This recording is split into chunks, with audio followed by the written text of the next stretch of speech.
Bom dia, segundo ano. Como é que vocês estão? Falando bem, tranquilo? Pessoal aí no chat, ó, bom dia, coisa linda.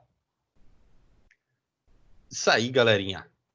Bom, pessoas, estamos aí para mais uma aulinha ao vivo, né? Deixa eu compartilhar da minha tela. Vocês aí. Esqueci onde eu compartilhar a tela. Ah, não, lembrei. Por favor, me digam aí se alguém está com algum probleminha. Por que casa de vampiro, Elita? Ah, por causa da luz apagada? É porque se eu acendo a luz, pega um negócio na câmera, fica no meio da testa, assim, um feixe de luz bem na testa, fica bem ruim a imagem. Aí eu uso essa luzinha aqui da mesinha mesmo. Mas o importante é que estamos aí, né, Elita? Estamos aí. Bom, rapaziada, vamos trabalhar aqui então na aulinha de hoje, dando continuidade, né? Na verdade, dando início a um novo conteúdo, tá? Então, a gente fechou a parte de calorimetria, né? Terminamos ali, trocas de calor. Agora a gente começa numa parte que envolve um pouquinho sobre transformações gasosas e gás ideal. A gente começa agora com um pezinho na parte do que é conhecido como termodinâmica, certo? Termodinâmica, ela é uma parte aí da termologia que o próprio nome diz, associada aí aos movimentos e às causas desses movimentos através das trocas de calor. Então, eu pergunto aí para vocês, né? É possível que você transforme calor em trabalho, né? Transformar uma energia térmica em movimento? É aí que se parte o princípio da termodinâmica. É isso que a gente vai discutir um pouquinho sobre isso. A Elita perguntou: a gente sai da termologia antes do fim do ano? Sai, Elita, sai. Terminando termodinâmica aqui, a gente entra já em mecânica novamente, discutindo equilíbrio de corpo extenso, coisa assim, e no final termina com a parte de gravitação universal e astronomia, tá? Então a gente vai sair de termologia ainda esse ano. Bom, galera, mas para início de conversa, a gente tem que discutir um pouquinho sobre esse cara aqui, conhecido como gás ideal, que eu creio que vocês já trabalharam muito bem, inclusive isso no primeiro ano. Então eu quero relembrar aí de vocês, para vocês aí um pouquinho sobre esse conceito de gás ideal, ok? Então, o gás ideal, galera, o próprio nome já diz, né? Ele é um modelo físico e matemático de um gás, certo? Em que você considera que todos os gases têm um comportamento parecido. Em qual condição que isso se aproxima da realidade, né? Foi percebido que quando tu pega gases reais, né, CO2, hidrogênio, oxigênio, blá blá blá, e tu submete ele a baixas pressões, né, ou seja, deixa ele bem rarefeito, a altíssimas temperaturas, ok? Eles têm um comportamento parecido. Todos eles têm um comportamento meio que único. O que, em outras condições, esses comportamentos são diferentes. Mas esse comportamento semelhante foi o que os físicos tentaram primeiramente discutir, né? Bom, vamos se atentar primeiro ao que eles têm em comum nessas condições, explicar essa condição aqui, depois a gente vai para coisas mais complexas. E aí criou-se um modelo que é conhecido como o gás ideal, certo? Então, esse gás ideal se comporta como um gás real se ele estiver submetido a baixas pressões e altas temperaturas, ok? E aí, claro, como todo bom modelo da física, eu preciso seguir alguns critérios. Alguns critérios foram criados para esse gás ser considerado ideal. Então, vamos ao que esse modelo deve seguir. Tranquilo? Deixa eu só minimizar aqui. Eu coloquei gravar, né? Coloquei. Pô, já pensou em esquecer? Mas vamos lá. Primeira condição aí, galera, do nosso modelo de gás ideal. As moléculas, elas são consideradas pontos materiais, ou seja, suas dimensões e formas são desprezíveis. Não é nada absurdo de se pensar, né? Porque a molécula, em relação ao tamanho do gás como um todo, ela é muito pequenininha. Então, considerar que ela é um ponto material não é nada absurdo, tá? Então, ela é um pontinho material. O gás, né, no caso, o tamanho do gás como um todo é muito maior do que cada molécula, elas são bem espaçadas entre si. Então, não é nada absurdo. Ó, a Elita perguntou ali. Fernando, gás real é a mesma coisa que gás nobre? Não, Elita. Gás nobre, ele é um gás real, né? Lá da tabela periódica, que tem algumas condições ali, né? Por exemplo, o gás hélio. O gás hélio é um tipo de gás, gás nobre, tudo bem? O gás ideal, ele é outra coisa. Ele é um modelo físico, tá? Que a gente já vai discutir, mas não é a mesma coisa, beleza? O gás nobre, ele é um gás que existe de fato e tem lá na tabelinha periódica.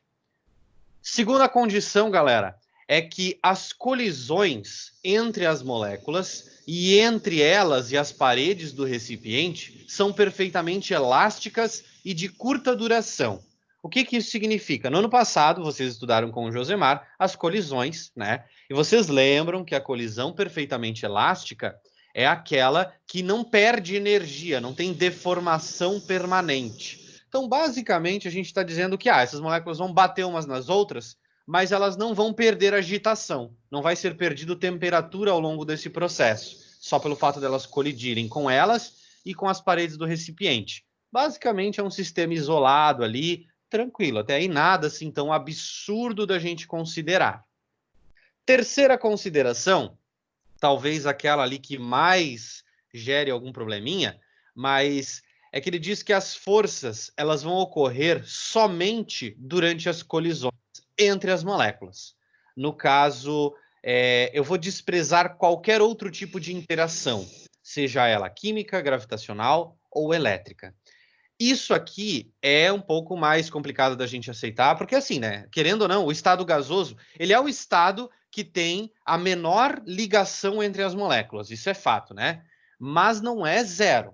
Mas aqui a gente vai considerar nessa nossa situação ideal, né? Como ele disse, os gases reais submetidos a baixas pressões e altas temperaturas, essa ligação entre elas é praticamente nula. Então é como se fossem bolinhas que não têm ligação entre si, que ficam batendo umas nas outras com um tamanho desprezível e que a interação só vai ocorrer durante essa colisão. Beleza?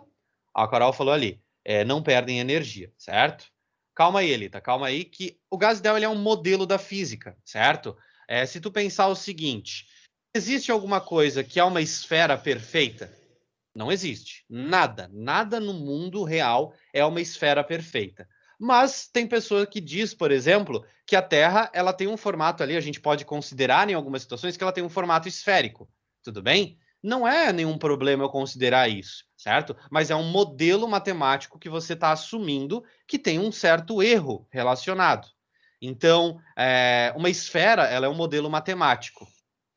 Uma bola de futebol ela é um objeto real, que não é bem uma esfera perfeita, mas que na hora de modelizar você pode considerar, na hora de fazer as contas, você pode considerar que é uma esfera perfeita. O gás ideal ele é como se fosse essa esfera perfeita.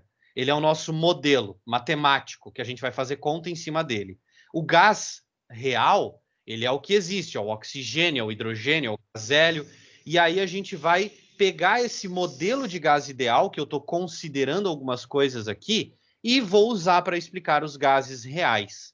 Claro que em alguns casos vai ser legal a explicação, em outros casos eu vou me afastar um pouco da realidade, aí eu preciso de um outro modelo matemático, ok? Então o gás ideal ele é um modelo matemático físico, ok? Por último, mas não menos importante, as moléculas elas precisam estar em grande número e com movimentos totalmente aleatórios. Por que isso? Porque quando a gente estuda termodinâmica, a gente usa muito de mecânica estatística. E para uma estatística valer, galera, essa coisa precisa ser feita em grande número e com coisas completamente aleatórias, né? Se você vai fazer, por exemplo, uma estatística de, sei lá, em período de eleição, normalmente se fazem estatísticas de intenção de votos e aí você tem ali qual candidato está à frente de qual. Se você vai fazer uma estatística, você pergunta para 5 pessoas que moram contigo em quem elas vão votar, isso não vale a nível nacional, né? Ah, mas aqui em casa todo mundo vai votar em tal pessoa, então ele vai ganhar. Não é assim. Isso precisa ser mais aleatório, né? Você pegar de regiões do país, o quanto mais diverso, com diferentes níveis sociais possível, e quanto mais pessoas você entrevistar, mais próximo vai estar da realidade essa tua estatística, ok? Só para vocês entenderem aqui. E aqui que vai aquela frase dura, que talvez a Elita ela tenha um piripaque ali no chat, que é o seguinte: o gás ideal não existe. E eu sei que vocês estão se perguntando, estão se fazendo exatamente essa pergunta aqui. Ó, o Vitor já mandou ali. Se o gás ideal não existe, por que que a gente está estudando ele, né? Se ele não existe, tem certeza. Ó, a Letícia já riu ali, porque ela já olhou para o lado e já falou para a mãe assim, ó, mãe, o Fernando é maluco, ele está ensinando umas coisas que não existem aqui para nós.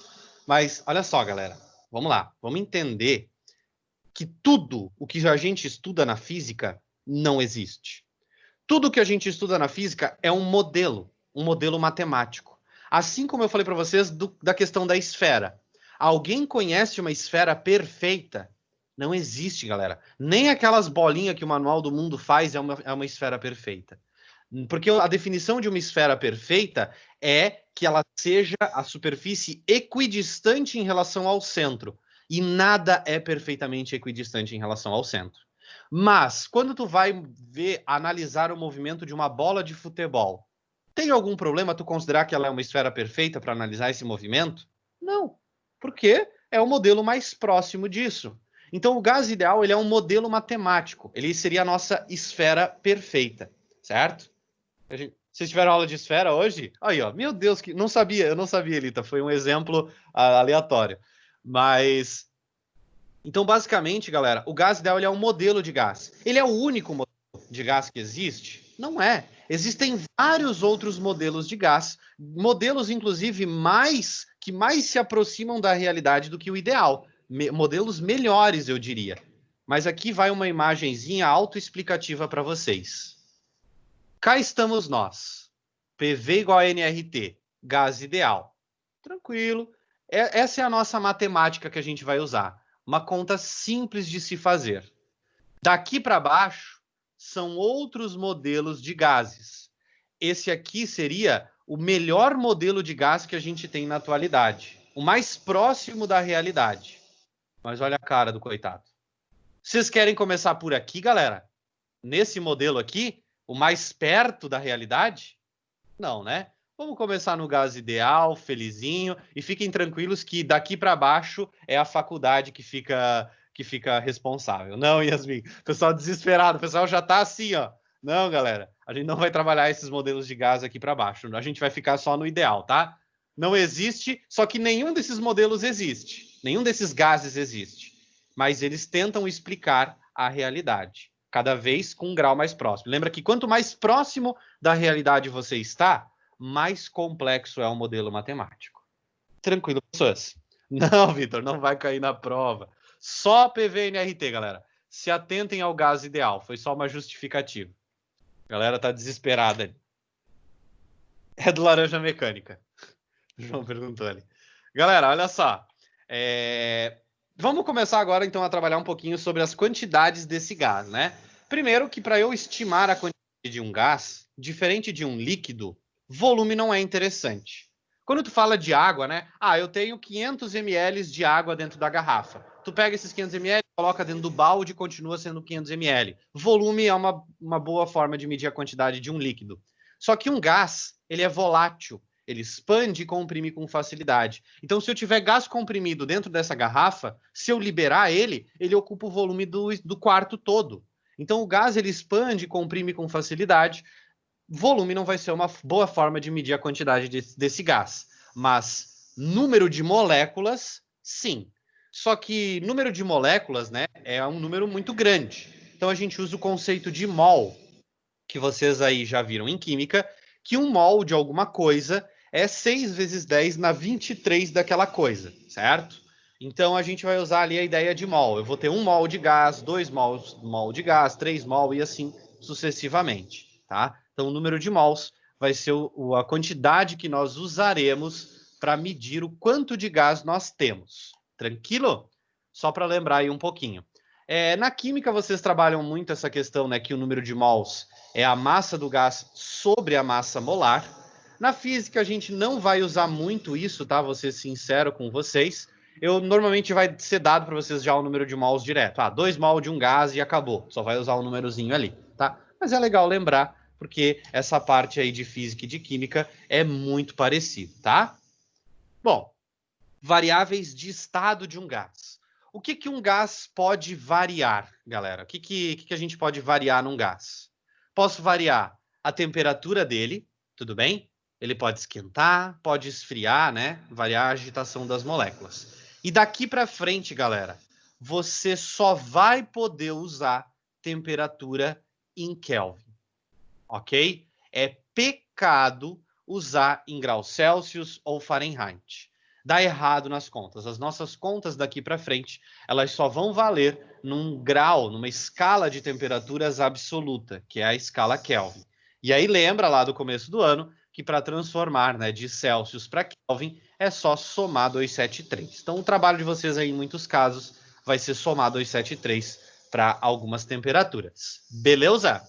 Outra coisa que pode variar num gás é o seu volume, né? Esse gás ele pode expandir, ele pode comprimir, então o volume pode variar. O volume, galera, normalmente a gente vai trabalhar ele ou em metros cúbicos, tá? Ou em litros, tá? Normalmente são essas duas unidades de volume que a gente vai usar. 1 metro cúbico tem 1000 litros, ok? Essa transformação aqui é legal. O sistema internacional, na verdade, é metros cúbicos. Então, sempre que eu estiver falando de sistema internacional, saiba que você tem que usar esse volume em metros cúbicos. Se não for sistema internacional, aí você pode usar litros. Centímetro, decímetro cúbico é mais incomum, tá? A gente normalmente vai trabalhar com essas duas unidades aqui de volume. E aí tem a última variável de estado de um gás, que é a pressão. Esse gás, a pressão, ela está associada com as colisões das moléculas com a parede do recipiente. É o quão pressurizado fica aquele recipiente. E aí, pressão, nós temos em ATM, milímetros de mercúrio, Pascal, PSI, bar. O mais comum vai ser aqui, ó, ATM e Pascal, tá, galera? Essas aqui são as unidades mais comuns. Na verdade, o sistema internacional ainda é o Pascal, tá? Pascal é a unidade de pressão no sistema internacional, mas muitos casos a gente vai usar essa pressão em ATM. Bar é uma unidade de pressão, tá? Ela vale aproximadamente 1 atm, mas a palavra bar, ela vem ali do grego. Para pegar, por exemplo, um instrumento que mede pressão é um barômetro, tudo bem? Então essa palavra vem de origem grega aí de pressão e é uma unidade de medida também, tá? PSI é aquela de posto, é o que se chama aí de libra, né? Mas é libras por polegada quadrada. E aí, mas o que a gente mais vai usar é ATM ou Pascal, tá? Um ATM tem cerca de 10⁵ pascais. E o Pascal é o sistema internacional. Beleza, galera? Então aqui foi só para apresentar para vocês algumas unidades, né? E algumas grandezas físicas que a gente vai trabalhar ao longo das aulas. E aqui entra, né, a ideia da equação de estado do gás ideal. A equação de Clapeyron, conhecida aí por vocês, ela descreve a condição que um gás ideal se encontra. Ela relaciona aquelas variáveis de estado para um determinado estado. No caso, há uma certa pressão, há um certo volume, quando tem uma certa quantidade de mols, e a uma certa temperatura. E aqui nós temos o famoso R, que é a constante universal dos gases ideais, ok? Esse R aqui, galera, ele vale 0,082 atm litro por mol Kelvin, ou vocês vão encontrar ele também valendo 8,31 joule por mol Kelvin. 8,31 joule por mol Kelvin. Você vai ter que usar todas as unidades no sistema internacional, ou seja, metro cúbico, pascal e por aí vai, ok? A 0,082 você pode usar a pressão em atm, volume em litros, e aí são outras unidades além do SI. Tranquilo? Só para vocês entenderem aí um pouquinho, mas basicamente essa constante aqui precisa ser fornecida para vocês, tá? Jamais vocês vão ter que decorar isso. Só que ela pode ser fornecida das duas formas. E aí tu tem que, na hora, entender qual é o tipo, qual é o valor que tu vai usar, se é ATM litro por mol Kelvin ou Joule por mol Kelvin. Elita, se tu pegar Pascal, ele é Newton por metro quadrado, tudo bem? Quando você pega força vezes deslocamento, isso aqui é Newton vezes metro. Então, se tu pegar volume e multiplicar por pressão, tu tem metro cúbico vezes Newton por metro quadrado. Sobra Newton vezes metro, que é a mesma unidade de força vezes deslocamento. Força vezes deslocamento é energia. Isso aqui a gente chama de joule. Então, é dali que sai o joule, tá? Do volume multiplicado pela pressão. É só dimensionalmente falando, não precisa se preocupar com isso. Se viu o joule aqui, saiba que tu vai usar no sistema internacional, beleza? Mas é dali que sai o joule, é Newton vezes metro. Bom, galera, para isso eu trouxe uma questãozinha aqui, só para a gente aplicar a equação de Clapeyron, para vocês verem que não é um bicho de 7 cabeças, tá? Então, a equação ali da apostila do módulo 42, ela fala o seguinte, ó. Meio mol de um gás ocupa um volume de 0,1 metros cúbicos a uma temperatura de 300 Kelvin. Ele quer saber qual é a pressão do gás nessa temperatura. Daí ele pediu para a gente considerar que o R é 8,3 Joule por mol Kelvin. Então, equação de Clapeyron, né? O gás ele se encontra numa determinada condição de volume, pressão, temperatura, e a gente relaciona essas grandezas físicas por essa equação. A pressão é o que eu quero saber. O volume é 0,1. Metros cúbicos, está no sistema internacional, show de bola, não precisa se preocupar. Número de mols, 0,5. Constante, 8,3 Joule por mol Kelvin. E a temperatura está em Kelvin, tudo ok, trezentão, beleza? Logo, a pressão vai ser igual 0,5 vezes 300 é 150, vezes 8,3, tudo isso dividido para 0,1. Então, a pressão aqui, a gente resolve essa continha, que vai ficar 150 vezes 8,3, dividido para 0,1, dá, aqui nas minhas contas, 12.450, o quê? Unidade de pressão no sistema internacional. Pascal, tudo bem? Ou também tu pode chamar de Newton por metro quadrado, tá, galera? É a mesma coisa, tá? Newton por metro quadrado e Pascal é a mesma coisa. Até vocês podem encontrar, às vezes, em alguns exercícios, ele falar uma pressão de 10 Newton por metro quadrado. É sistema internacional, tá? É a mesma coisa que Pascal. Mas aí a gente chegou que a pressão é a letra D. Tranquilo, galera. Como aplicar aqui a equação de Clapeyron? Você vai aplicar ela quando tu quer descobrir as condições daquele gás, né? Um valor de uma grandeza física naquelas condições de pressão, volume e temperatura.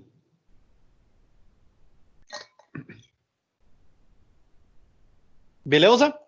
Bom, vamos lá. Vamos falar agora sobre transformações gasosas. Isso é uma parte aí do conteúdo bem interessante.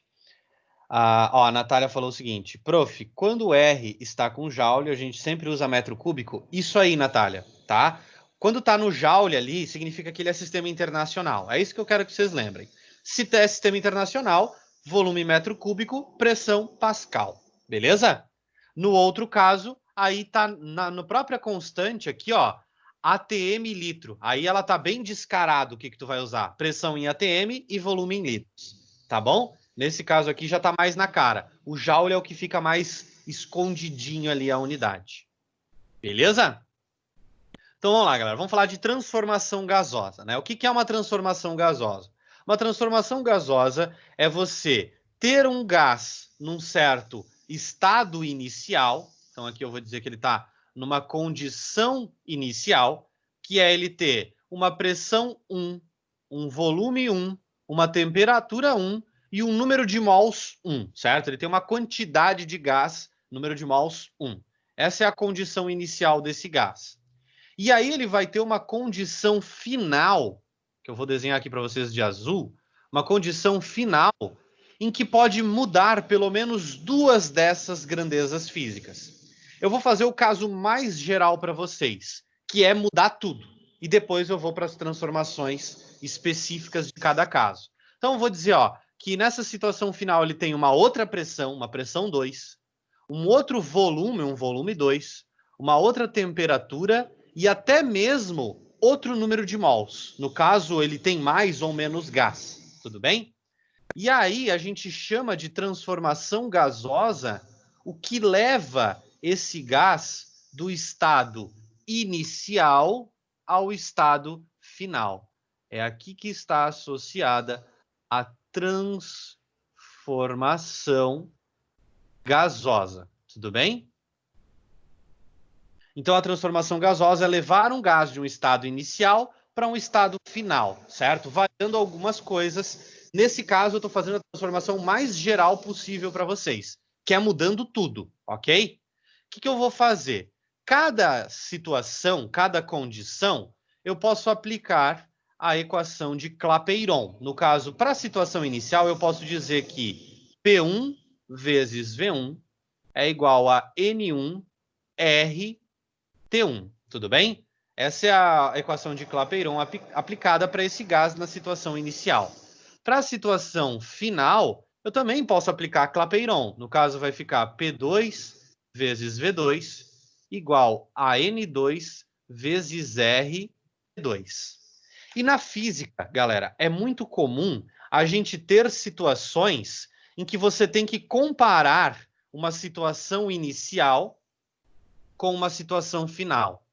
E sempre que tu tiver que fazer isso, para comparar, tu tem que perceber o que ficou constante, o que não muda.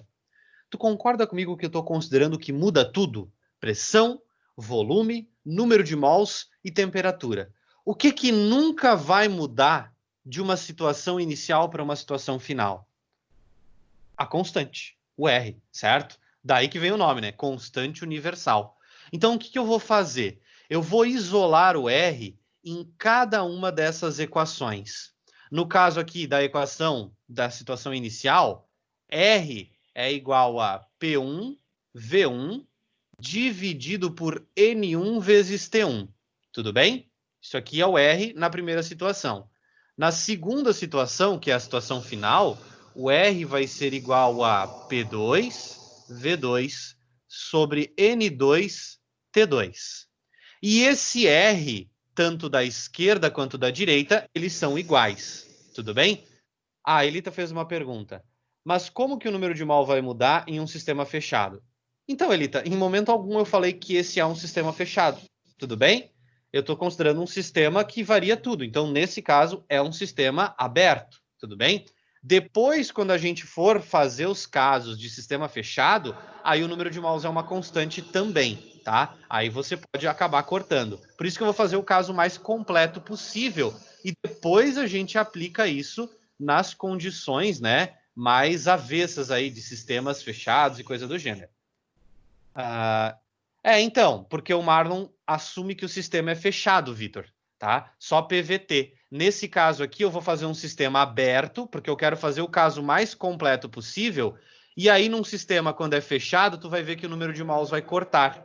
Aqui a gente vai ter que R é igual a R, então vai ficar P1V1 sobre N1 vezes T1 igual a P2V2 sobre N2T2. E aí, o que vocês estão perguntando é justamente isso. Se o sistema for fechado, né, considerando um sistema fechado, N1 é igual a N2. Ou seja, o número de mols é o mesmo. E aí você pode cortar o número de mols. Aí chega no famoso PVT Povotó que vocês têm aí, né? P1T1, P2V2 sobre T2. Mas por que eu gosto que vocês usam essa daqui? Porque na física tem várias questões de sistemas abertos. Por exemplo, uma panela de pressão está vazando gás a todo momento, é um sistema aberto. Tem uma questão da UFSC que é de uma bomba de veneno que você coloca gás para dentro para pressurizar, é um sistema aberto. Para você calibrar o pneu de um carro, você acrescenta ou retira gás, variando o número de mols, sistema aberto. Tudo bem? Então vai ter muito sistema aberto, por isso que essa equação em verdinho, ela vai ser o nosso centro de tudo. Aí a partir dela, você pode fazer qualquer outra equação de qualquer caso especial. Tranquilinho?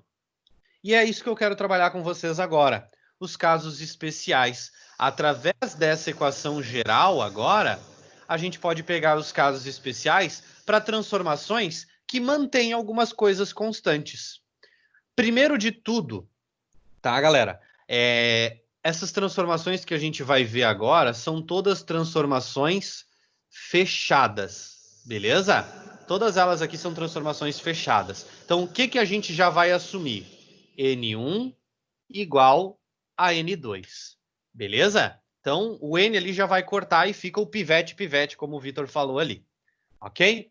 Ó, a Maria só falou o seguinte: Fernando, bem fora do assunto, mas só para avisar, tem um eco bem chatinho nas tuas aulas online. Eco, Maria? Será que alguém está com o microfone aberto? Mais alguém percebe esse eco, pessoas? Estranho, Maria. Foi a primeira que me falou disso. Que estranho, galera.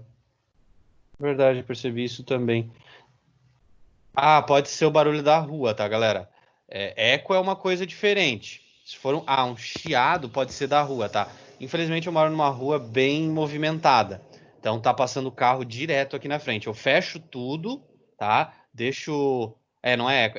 Tá. Infelizmente, não tem muito o que fazer, galera. A rua aqui é complicadinha. Mas eu tento fechar tudo aqui. Ó, acabou de acelerar uma moto. Bom, eu vou ver, tá, galera? Mas a princípio, como se tua voz ficasse distante. Eu vou ver, às vezes, uma configuração do microfone. Não, tranquilo, Ana. Eu só vou ver para, às vezes, uma configuração do microfone, mas como o microfone que eu uso é o mesmo da aula gravada quanto da online, não deveria ficar. Talvez é alguma coisa do próprio Teams. Eu vou ver isso aí para ver se eu consigo corrigir, tá bom, pessoas? Tranquilo, Thales. Vamos lá. Então, galera, todas as transformações que a gente vai fazer aqui são transformações fechadas, tá? A primeira delas é uma isotérmica. O que é uma transformação isotérmica? É uma transformação que mantém a temperatura constante, beleza? Se a temperatura é constante, então a gente vai ter lá, né? P1V1 sobre T1 igual a P2V2 sobre T2. Como eu disse para vocês, são todas transformações fechadas, então a gente já vai cortar o número de mols, né? Só que como ela é isotérmica, isso significa que T1 é igual a T2. E aí você pode cortar a temperatura 1 e a temperatura 2, e aí a gente ganha uma equação de transformação, que é o produto PV. P1V1 igual a P2V2, ok? Esse produto aqui, galera, vale para transformações isotérmicas. Ou seja, né, multiplicou pressão e volume, tem que ficar igual ao produto da pressão e do volume em qualquer situação para a temperatura ser a mesma. Beleza? Eu coloquei aqui para vocês um gráfico que é o diagrama PV, tá, galera? Que é o gráfico mais comum que a gente vai ter justamente para análise, tá? Eu deixei uma questãozinha para vocês na lista dos estudos que tem gráficos diferentes, peço que vocês olhem com atenção.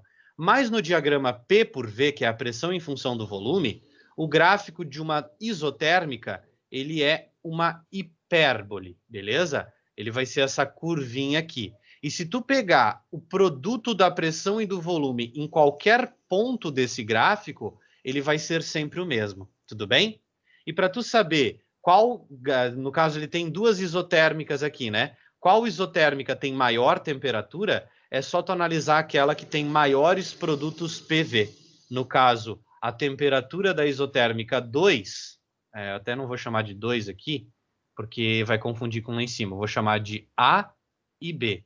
A temperatura da isotérmica B é maior do que a temperatura da isotérmica A, tá? Porque é uma isotérmica que está um pouquinho mais para cima, então ela tem temperaturas mais altas. Então, só para a gente analisar aqui e ter a nossa primeira equação aí de transformações. Tranquilo, pessoas?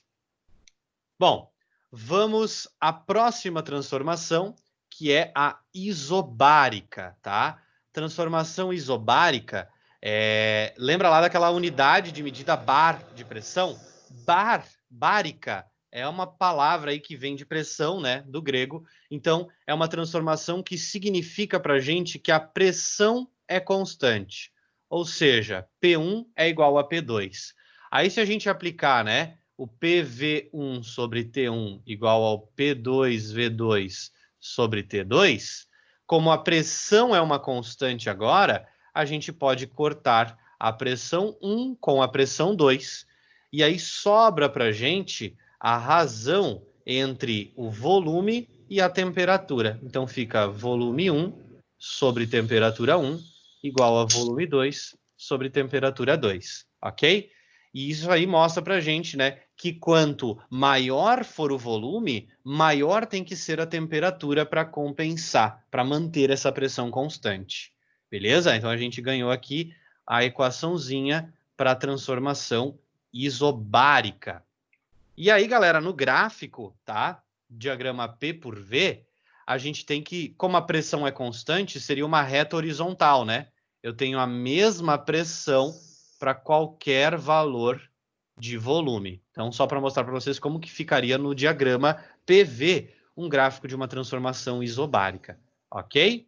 E aí, a equaçãozinha é essa daqui. A outra transformação, por último, né, mas não menos importante, isovolumétrica, que também pode ser chamada de isocórica ou isométrica, tá, galera?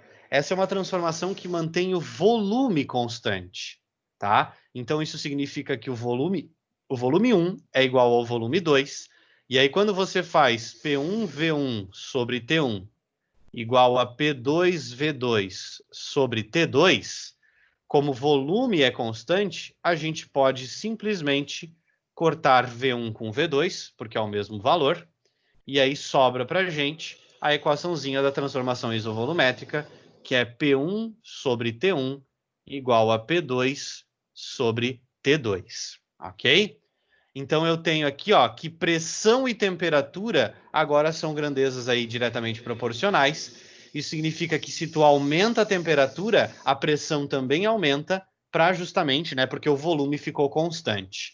Aí o gráfico do diagrama PV seria uma reta vertical, porque aí você tem o mesmo volume independente do valor da pressão, tá? Isso, como eu estou falando para vocês, num diagrama de pressão em função de volume, tá? Se for um gráfico diferente, aí essa curva ela pode ser diferente. Mas aqui, galera, o que eu quero com vocês é basicamente sempre aplicar essa equação geral, tá? Nas situações, para daí a gente saber, né, qual equação que vai ficar. Eu não quero que vocês decorem essas equações individuais para isotérmica, para isobárica e para isovolumétrica. Eu quero que vocês entendam o que é uma transformação isovolumétrica e saibam que se o volume 1 é igual ao volume 2, você pode cortar esse V1 com V2 e aí você chega nessa conclusão. Tranquilo? Tanto é que eu trouxe aqui para vocês uma questãozinha que é uma questão que não é nem uma transformação isocórica, nem uma isovolumétrica, nem uma isobárica. É uma transformação que variam algumas coisas e a gente vai considerar aqui, vai interpretar essa questão. Então, na 01 ele fala o seguinte: uma dada massa de gás perfeito, né, gás ideal, está num recipiente que tem 8 litros de volume, a uma temperatura de 7 graus Celsius, exercendo uma pressão de 4 atm. Então, a gente sabe, a pressão 1 vale 4 atm, o volume 1 vale 8 litros e a temperatura 1 vale 7 graus Celsius. Eu reduzi o volume para 6 litros. Então, o volume 2 é de 6 litros. Aqueci o gás a uma temperatura 2, que eu não sei quanto que vale, e a pressão passou a ser de 10 atm. Ele quer que eu determine a temperatura que o gás foi aquecido. Ou seja, esse gás ele sofreu uma transformação, certo? Sempre que o exercício não me falar nada sobre o número de mols, é fechada, tá, galera? São situações bem específicas que o número de mols vai mudar, e aí ele vai deixar isso bem claro. Mas nesse caso, a transformação ela é uma transformação fechada, então a gente vai usar aquela equaçãozinha do P1V1 sobre T1 igual a P2V2 sobre T2. E nesse caso, não tem nada para a gente cortar, né? Porque a pressão 1 e a pressão 2 são diferentes, o volume 1 e o volume 2 são diferentes, e as temperaturas também são diferentes. Então, não vai ter nada para cortar, a gente vai usar ela da sua forma mais completa. Pressão 1, 4 atm. Volume 1, 8 litros. Temperatura 1, 7 graus Celsius. Posso colocar o 7 aqui? Não, né, galera? Pecado. Não pode usar a temperatura em graus Celsius. O resto pode usar em atm, litro, sem problema nenhum. Mas tu vai ter que somar 273 para transformar isso aqui para Kelvin. 7 graus Celsius é a mesma coisa que 280 Kelvin. Ok? Perfeito. Então, nós temos aqui 4 vezes 8 sobre 280 é igual. A pressão, usando na mesma unidade, show de bola, tá? Então, ali está 4 atm, aqui 10 atm, beleza. Volume, usando em litros na mesma unidade, está show de bola. Então, aqui, lá é 8 litros, aqui é 6 litros. E a temperatura 2, a gente vai encontrar em Kelvin, ok? Então, vamos resolver essa continha aqui. 4 vezes 8, 32 sobre 280 é igual a 10 vezes 6, que é 60, sobre T2. Vou pegar esse T2 aqui, né? Multiplicar cruzado, eu vou ficar com 32 vezes T2 igual a 280 vezes 60. Logo, a temperatura 2 vai ser 280 vezes 60, tudo isso dividido para 32. A Natália fez uma perguntinha ali. Prof, como eu sei que nesse caso não precisa trocar para metros cúbicos de Pascal? Então, Natália, como é uma transformação, tu percebe que eu não preciso usar o valor de R, né? Porque o R ele é uma constante ali, ele acaba cortando. Na transformação gasosa, tu não precisa se preocupar com as unidades, basta você usar as mesmas unidades nos dois lados, tá? A única unidade que tu não pode pecar de jeito nenhum é temperatura. Temperatura tem que ser sempre em Kelvin, tá? Porque daria um problema matemático absurdo para uma temperatura de 0 graus Celsius, por exemplo, que não teria esse problema em Kelvin. Aí tu dividiria por 0 aqui, seria um problema, tá? Então a temperatura é a única unidade que tu sempre tem que se preocupar em transformar para Kelvin. Na transformação, pressão e volume tu não precisa te preocupar. Beleza? Temos a mãozinha? Como assim mãozinha? Ah, tem mãozinha levantada. Agora que eu vi aqui. Sofia. Sofia, diga, você quer abrir o microfone? Oi,